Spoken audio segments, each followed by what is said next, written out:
I said 2 weeks tops. Dude, 2 weeks is all I need for her to be calling me daddy. Dude, you're gonna see this. It's gonna be like, who's your daddy? Who's your daddy? Maddie, I gotta go for sure. Interesting choice for a second date. Very classy.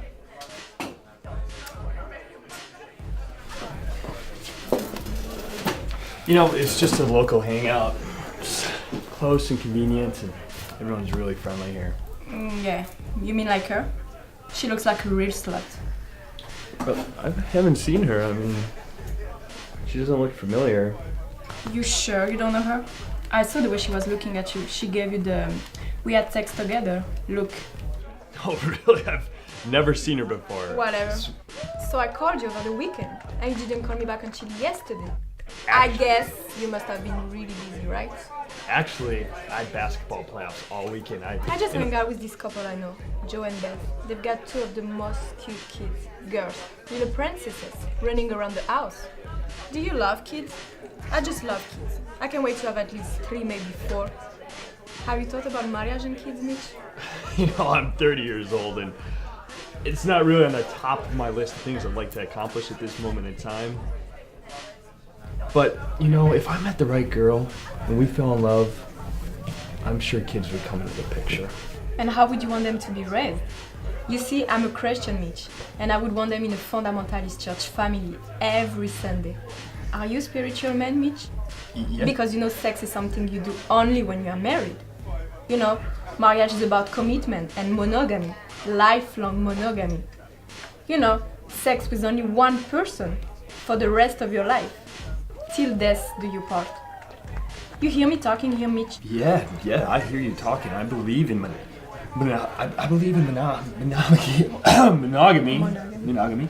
And I've been in a serious relationship before. Actually, it lasted about 3 years. We were college sweethearts, and we got along great. Lived together for a little while.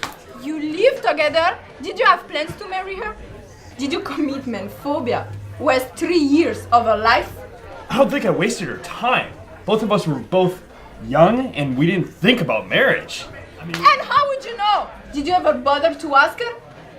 Man, you're all a bunch of selfish jerks that never stop to think about what we women want. I think I try to think about... You didn't, okay? So leave now! Leave now! Okay? Don't call me, don't email me ever again! Oui, tu pars, okay? Espèce de connard, va! Putain! Non mais vraiment, espèce de connard.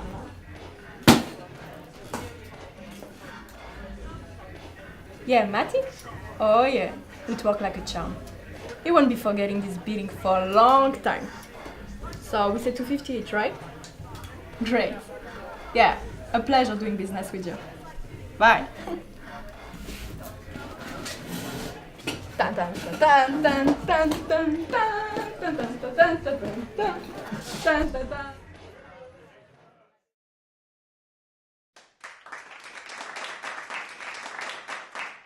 LA is a party town. People like to drink, and you know, that's okay. You know, keep it up. You know, keep drinking. Alcohol is good for you. Gives you false hope.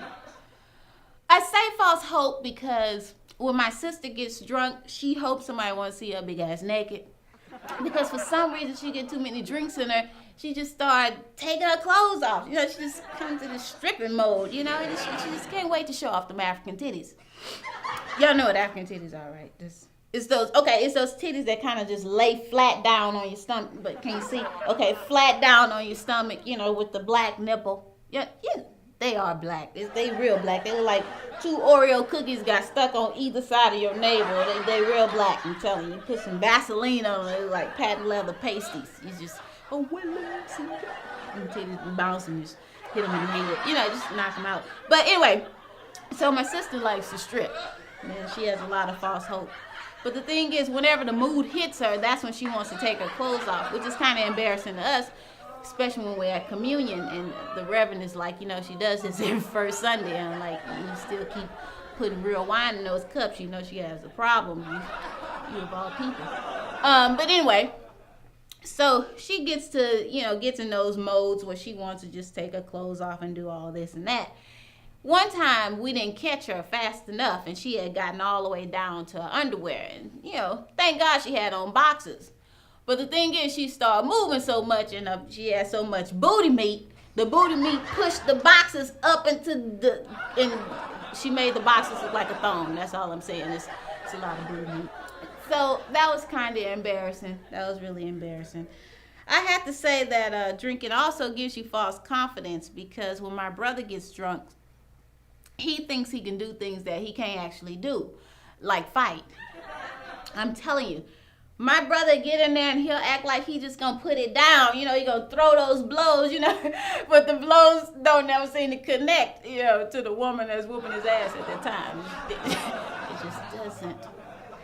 I don't know why he keeps getting beat up too, because he's a big dude, he's big, he's swole, it's not muscle big though. Now, don't get it twisted. It's not muscle big. It's kind of like Warris whale blubber for your kerosene lamp big. It's big, but it's big nonetheless. That's what I'm saying. He keeps getting beat up. And the funny thing is, he always talk a lot of mess. He talk a lot of mess like, yeah, I ain't scared of nobody because I'm hard. You like, ain't nothing hard about you but your arteries. You breathing heavy right now. You damn near about to have an asthma attack. I mean, you're unhealthy. Come on, seriously, you can't fight. So you have to tell him that, but he doesn't believe you. For some reason, it doesn't penetrate his being. He upsets me because he's in his late 40s and he does stuff like brag about going to jail. But mind you, he's never been to jail for no real crime like murder, armed robbery, some stuff that give you some stripes. My brother go to jail because he don't pay his parking tickets. So it's kind of embarrassing, But you let him tell it, he'll be like, yeah, I go to jail. I ain't scared of the police. I do my time because it's a week. You're in there for a week. I mean, not even, it's probably 5 days and 4 nights. And Lindsay Lohan, doing my time to you. I'm serious, stop being a punk. But anyway, the funny thing about it is my brother has a son. Well, not really a son, because it's not his son. And we always known that from birth. But he tried to deny it until the boy was 12. And told us, y'all know little Mark really ain't mine. It's like, really, what gave it away? Was it the red hair, the freckles? I mean, seriously, ain't you sitting up here, you dark skinned, the mother dark skinned, and your son look like a leprechaun. I mean, I'm just trying to figure out why you ain't know that earlier. But anyway, my little nephew, he tried to be tough too. He got caught trying to sell some dope. I'm like, seriously? You can't be hard when you got sugar diabetes. You probably need to sell some insulin around here. Anyway, I have a love-hate relationship with them. I love them, but I can't stand them, so that's a whole different thing. But that's because they're drinking. That drinking causes him to think he can do whatever he want to do, and that's not true. I have to say, I'm the youngest of 7 alcoholics, and it's, give it up for me. It's kind of hard. It's kind of difficult because it's hard to impress them, I remember when I ordered my first drink, I said, look at here. Give me a Crown and Coke. And so my siblings looked at me and said, you gonna actually put Coca-Cola in your Crown Royal? I'm like, what else am I supposed to put in? It was like a straw. That's it. What's going on? I was like, I'm sorry, man. I'm 12. I'll do that. But anyway, so that was rough on me. I don't drink anymore because an incident happened to me.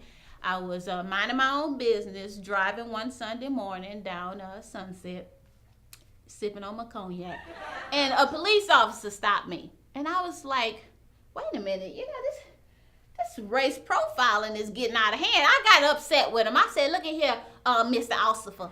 Now, I don't know why you stopping little old me and my little old car on this little old street. He said, Miss Jackson, this is a sidewalk. I was like, oh. Anyway, so I quit drinking. And it's been rough on me. Those 30 minutes has been the hardest minutes of my life. So I quit drinking, but I think now that I'm married with children, I probably need to start back up because those kids are driving me crazy. They don't be on a milk party for real. They're driving me nuts, okay? But the thing is, my husband hates drinking. He hates alcohol. So I have to find tricky ways to get it in my system. So I buy a lot of NyQuil. And, I'm drinking the NyQuil. My husband, he doesn't know. He's oblivious. He's like, baby, why are you always drinking NyQuil? You have a cold. You're always sick. And I was like, And he's like, why do you pour it in a glass over ice? And, what's up with that lemon wedge? I'm trying to figure out. He doesn't know, but that's what I do. You do what you do, I do what I do. Thank you.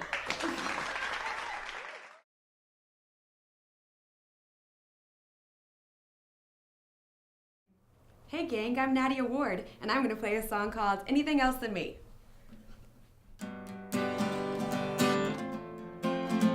Yeah, yeah, whoa, whoa.